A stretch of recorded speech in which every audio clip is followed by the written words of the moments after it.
ಕೊಡಗಿನಲ್ಲಿ ಗಜಪಡೆಯ ಅಟ್ಟಹಾಸ ಕಂಟಿನ್ಯೂ ಆಗ್ತಾ ಇದೆ. ಕಾವೇರಿ ನದಿಯನ್ನ ದಾಟಿ ಗ್ರಾಮಕ್ಕೆ ನುಗ್ಗಿವೆ 20ಕ್ಕೂ ಹೆಚ್ಚು ಆನೆಗಳು.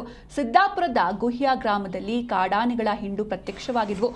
ಕಾಫಿ ತೋಟಗಳಲ್ಲಿ ಬೀಡು ಬಿಟ್ಟು ಗಜಪಡೆ ದಾಂಧಲೆಯನ್ನ ನಡೆಸಿವೆ. ಮೀನುಕೊಲ್ಲಿ ಅರಣ್ಯ ಪ್ರದೇಶದಿಂದ ಆಹಾರಕ್ಕಾಗಿ ಆನೆಗಳು ಕಾಫಿ ತೋಟಕ್ಕೆ ಬರ್ತಾ ಇವೆ. ಇನ್ನು ಕೆಲಸಕ್ಕೆ ಹೋಗೋದಕ್ಕೆ ಕಾಫಿ ತೋಟದ ಕಾರ್ಮಿಕರು ಜೀವ ಭಯದಿಂದ ಹಿಂದೇಟು ಹಾಕ್ತಿದ್ದಾರೆ.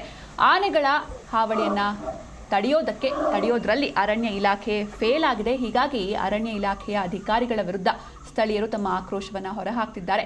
ಕೊಡಗಿನಲ್ಲಿ ಆನೆ ಹಾಗೂ ಮಾನವನ ಸಂಘರ್ಷ ಕಂಟಿನ್ಯೂ ಆಗ್ತಾ ಇದೆ. ಕಾವೇರಿ ನದಿಯನ್ನ ದಾಟಿ, ನೀವು ಕೂಡ ನೋಡ್ತಾ ಇದ್ದೀರಾ ದೃಶ್ಯದಲ್ಲಿ, ನದಿಯನ್ನ ದಾಟಿ ಗ್ರಾಮಕ್ಕೆ ನುಗ್ತಾ ಇವೆ ಕಾಡಾನೆಗಳ ಹಿಂಡು.